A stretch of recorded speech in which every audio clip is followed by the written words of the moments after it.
di tahun 1985 kami pernah masuk di sekolah SMU hanya 6 bulan, tetapi sesudah itu kami keluar pergi belajar ilmu agama.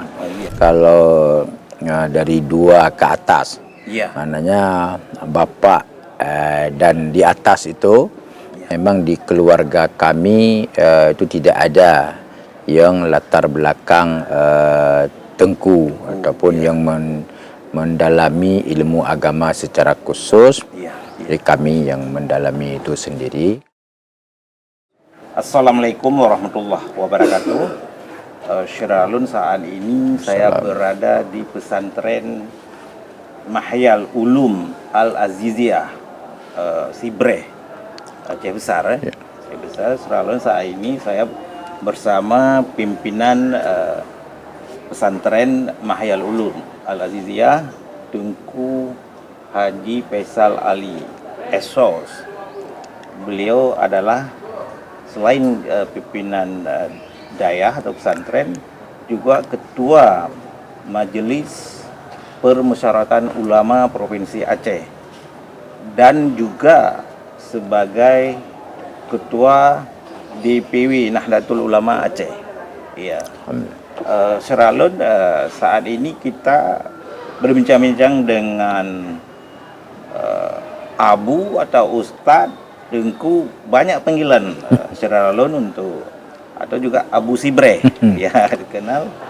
Kita coba menggali kehidupan beliau sehingga saat ini mendapat kepercayaan dari masyarakat dan juga pemerintah memimpin beberapa organisasi besar keagamaan. Syiralun, Abu Sibreh ini putra kelahiran Lamno 8 Januari 1968.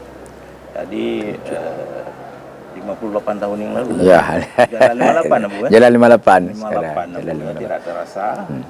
Nah, mungkin kami ingin tahu, Abu, ini kan dalam sejarah keluarga Abu, apakah hanya Abu sendiri yang memilih jalur menjadi ulama, atau memang ini dari warisan katakanlah dari keluarga nenek moyang, atau seperti apa, Abu? Baik, terima kasih. Ya.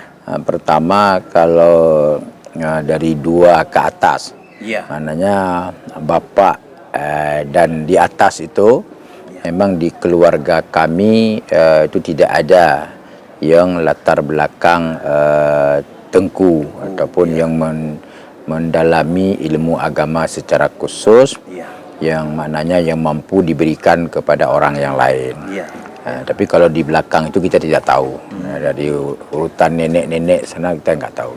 Tapi dari urutan 2 yang sekarang ini, bapak, ayah daripada bapak, nenek kami, itu di dalam keluarga itu tidak ada yang memang mendalami itu tentang ilmu agama secara khusus. Jadi kami yang mendalami itu sendiri. Kami di dalam keluarga itu ada berempat. Ada kakak, abang, saya dan adik. Kemudian 4 bersaudara, 2 laki dan 2 perempuan. Perjalanan kami itu di tahun 1985 kami pernah masuk di sekolah SMU hanya 6 bulan, tetapi sesudah itu kami keluar pergi belajar ilmu agama. Tentu ini pasti ada sebab musababnya kenapa kita belajar, mungkin karena dipengaruhi oleh kedekatan tempat tinggal kami dengan pesantren Budi Lamno. Jadi antara rumah kami dengan pondok pesantren Budi Lamno itu tidak jauh. Bahkan kami keseharian tu waktu kecil-kecil bermain-main di dalam pondok pesantren. Mungkin itu salah satu yang memotivasi kami untuk melanjutkan pendidikannya ke pondok pesantren Samalanga. Di tahun 85 kami pergi ke Samalanga. Di sana lebih kurang hampir 15 tahun belajar di Samalanga, mulai daripada kelas 1 sampai mengajar di Samalanga. Dan tahun 99 maka tanah ini dibebaskan oleh keluarga, oleh orang-orang tua kami, dan sesudah itu tahun 2000 kami memulai mengajar di pondok pesantren ini dengan santri awal itu sekitar 7 orang. Wah. Dengan santri awal itu sekitar itu 7 orang. Laki. Ya. Jadi fasilitas yang pertama yang ada itu hanya satu tempat, balai kalau kita di Aceh. Balai saja, di situ tempat belajar, di situ tempat solat, di situ juga tempat tidur, juga sekaligus tempat masak. Jadi dari tahun 2000 saya itu bersama-sama santri di sini selama lebih kurang 3 tahun lebih. Sesudah itu baru saya melaksanakan berkeluarga. Jadi sekitar hampir 4 tahun mendirikan pondok pesantren dulu. Sesudah itu baru berkeluarga. Jadi duluan mendirikan pondok pesantren. Dan sampai dengan sekarang ini pondok pesantren ini, Yayasan Mahyal Ulum Al Aziziyah itu alhamdulillah dalam waktu sekarang 26 tahun perjalanannya ini sudah kita membuka di sekolah menengah pertama Islam terintegrasi, yaitu SMP-IT. Yang kedua juga SMK Mahyal Ulum, itu juga sudah kita lakukan, kita dirikan. Yang ketiga sekolah tinggi ilmu syariah, dan yang tidak yang tetap bertahan juga yaitu Dayah Salafiyah. Berarti pondok pesantren adik-adik santri yang hanya belajar agama full bagi mereka.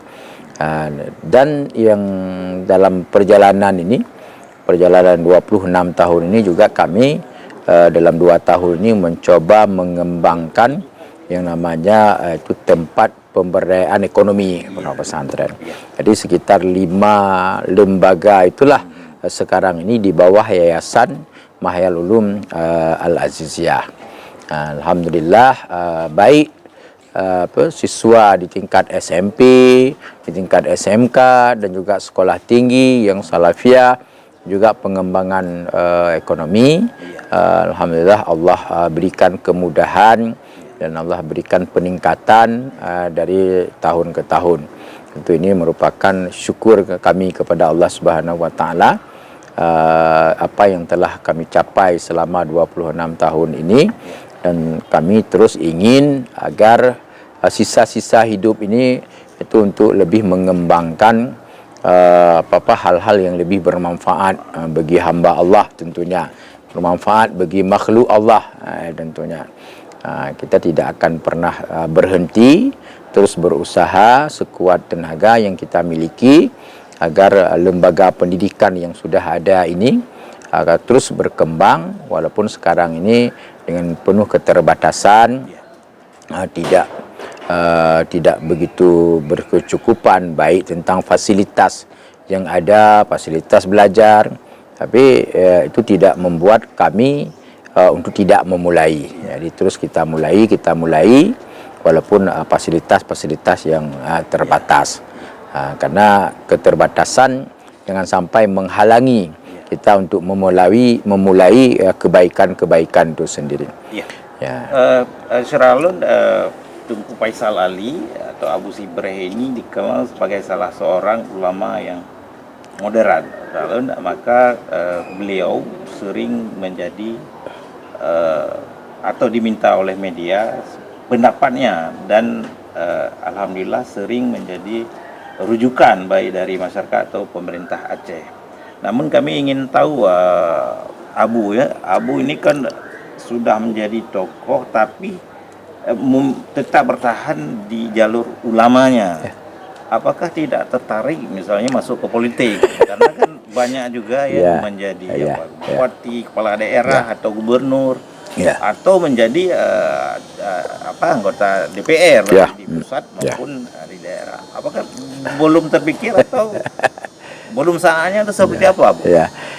Memang dalam konteks politik di dunia sekarang ini kan tidak bisa kita hindari. Tidak aktif dalam politik itu bahagian daripada politik juga.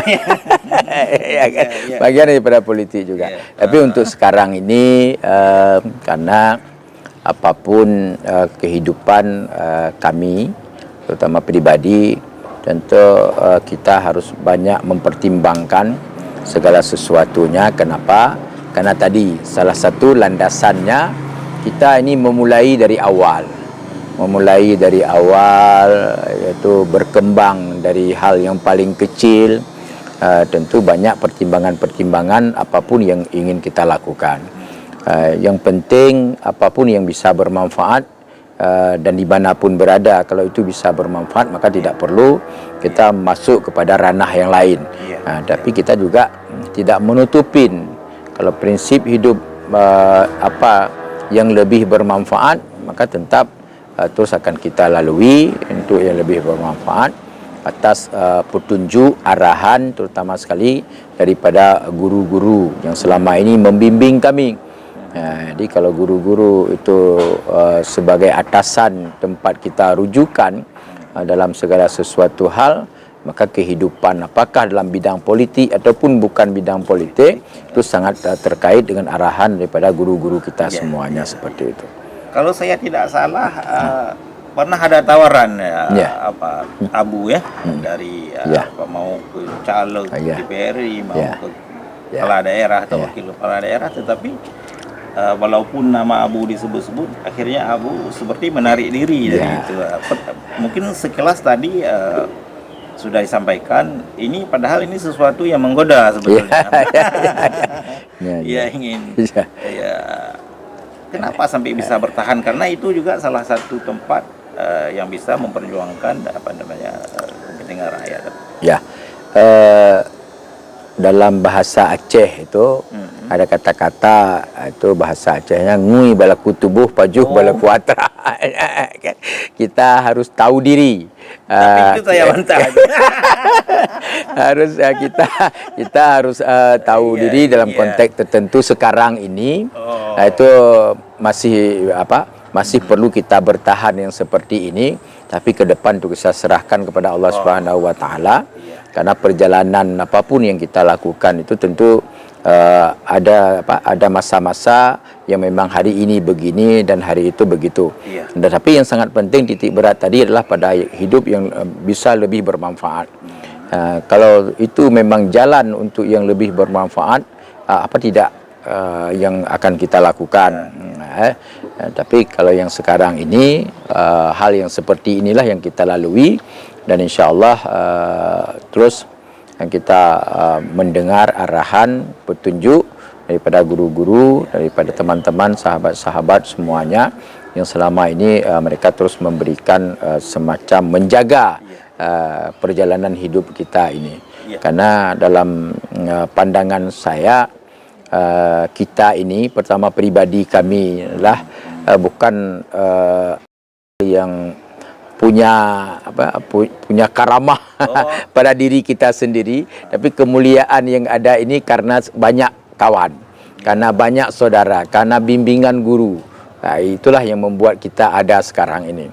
Makanya apapun yang kita lakukan harus mempertimbangkan yaitu petunjuk daripada guru, saran daripada teman dan daripada sahabat semuanya.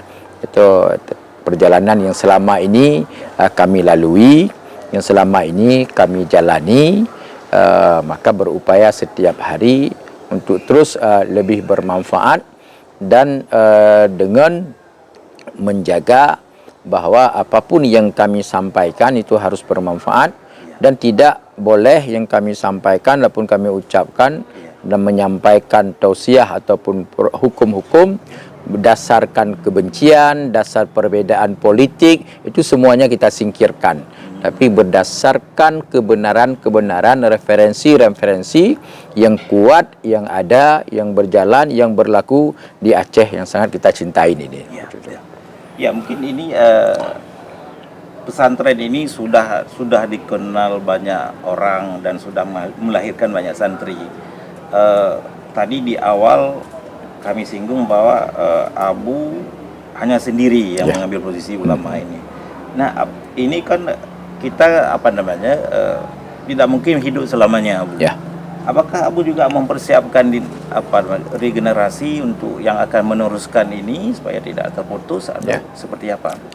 Tentu perjalanan pengalaman yang sudah ada di dalam dunia yang sekarang ini, selain daripada persiapan sumber daya manusia yang akan menjalani yang akan mengembangkan pengembangan yayasan ini ke depan, tapi juga yaitu persiapan ADM-nya, administrasinya. Misalnya pondok pesantren ini kita dirikan di tanah wakaf. Di tanah wakaf tentu administrasi perwakafan itu harus kita tuntaskan. Jadi mana yang wakaf untuk pondok pesantren, mana yang sifatnya pribadi, itu semuanya sudah kita tuntaskan dan kita persiapkan dalam konteks administrasi. Tapi juga mempersiapkan yaitu generasi-generasi yang mampu menjalankan ini semuanya. Tentu yang harapannya memang naluri kita sebagai manusia bahwa yang bisa melanjutkan ini, kalau mereka memang mau mengembangkan itu adalah daripada keturunan-keturunan kita. Itu yang harapan, karena ada bentuk emosional tanggung jawab mereka di dalam menjaga ini semuanya. Tapi kita tidak memaksa. Kita tidak memaksa, tapi memberikan kebebasan kepada anak-anak kita, kepada saudara-saudara semuanya, agar mereka menjalankan sesuatu sesuai dengan kemauan mereka sendiri. Silakan. Makanya ada anak-anak kadang-kadang yang tidak punya naluri untuk mengikuti apa yang sedang dijalankan oleh orang tuanya. Tapi nggak ada masalah. Karena yang penting mereka punya kebebasan. Kita sebagai orang tua hanya mengarahkan. Prinsipnya lembaga pendidikan ini harus tetap jalan walaupun kita ini sudah tidak ada lagi di bumi ini, di dunia ini, seperti itu. Baik, mungkin di ujung bincang-bincang kita sore ini, Abu, mungkin apa yang ingin Abu sampaikan untuk masyarakat dengan kondisi yang saat ini baik dunia sendiri atau gonjang-ganjing juga tingkat nasional dan juga Aceh sendiri. Pertama kepada masyarakat, khususnya kepada generasi muda, karena mereka lah yang akan mengembangkan tugas-tugas kehidupan di dunia ini, mengganti orang-orang sebagai khalifah itu kan mereka yang muda-muda inilah yang akan. Apa yang kami harapkan dari anak-anak muda ini adalah yang pertama sekali, mereka kami minta untuk terus mendalami, memperbanyak ilmu. Carilah ilmu sekuat tenaga, carilah ilmu sebanyak-banyaknya, jangan padai dengan hanya level-level tertentu, tapi dalamilah ilmu pengetahuan dengan sebanyak-banyaknya. Karena ilmu pengetahuanlah yang akan mewarnai kehidupan mereka, dan juga ilmu pengetahuan yang akan bermanfaat dalam kehidupan mereka dan kehidupan yang lain-lainnya. Jadi jangan banyak habiskan waktu pada hal-hal yang tidak bermanfaat. Kita yang orang tua hanya mampu membimbing, mengarahkan, tapi yang penting semangat mereka untuk belajar itu yang harus kuat. Sekarang bagi anak-anak kita, singkirkan dulu memikirkan tentang bagaimana mencari uang. Tapi optimalkan dulu cara untuk mencari ilmu. Karena itu ilmu akan mudah kita dapatkan uang, tapi uang tidak mudah kita dapatkan ilmu. Jadi prinsip yang paling utama itu adalah ilmu. Kita bisa membaca bagaimana misalnya negara-negara yang dulu pada waktu Perang Dunia Kedua itu hancur yang begitu besar, tetapi karena pemimpinnya mendorong masyarakatnya untuk memperbanyak ilmu, dalam ilmu akhirnya mereka menjadi pemenang di bangkit di sekarang ini. Dan inilah yang kita harapkan terutama sekali kepada masyarakat Aceh yang Muslim. Silakan terbang ke mana-mana, tetapi perkuatkan basic keagamaan itu. Sekurang-kurangnya mereka lepas daripada tanggung jawab yang dibebankan oleh Allah kepada kita, kepada umat Islam, yaitu yang diistilahkan dengan fardu ain. Jadi ada ilmu fardu ain tentang masalah ideologi, masalah akidah, Ada ilmu fardhu ain tentang tata cara kita beribadah, berubudiyah dan bermuamalah dengan manusia ini. Ada ilmu fardhu ain yang terkait dengan yaitu kesucian hati kita. Jadi 3 ini yaitu paling dasar bagi umat Islam, bagi anak-anak muda kita. Sesudah itu tuntas, silakan terbang kemana-mana untuk mencari ilmu pengetahuan, bekal bagi hidup di masa akan datang, bekal bagi mengembangkan dunia ini untuk lebih sejahtera dan lebih baik. Iya, luar biasa Sralun. Terima kasih Abu atas kesempatannya berbincang-bincang dengan kami. Mudah-mudahan apa yang disampaikan ini bermanfaat bagi masyarakat umat tentunya. Sralun, demikian wawancara kami dengan Tengku Haji Faisal Ali, Ketua Majelis Permusyawaratan Ulama Aceh. Saya akhiri, billahi taufiq wal hidayah. Wassalamualaikum warahmatullahi wabarakatuh. Download Tribun X sekarang. Menghadirkan lokal menjadi Indonesia.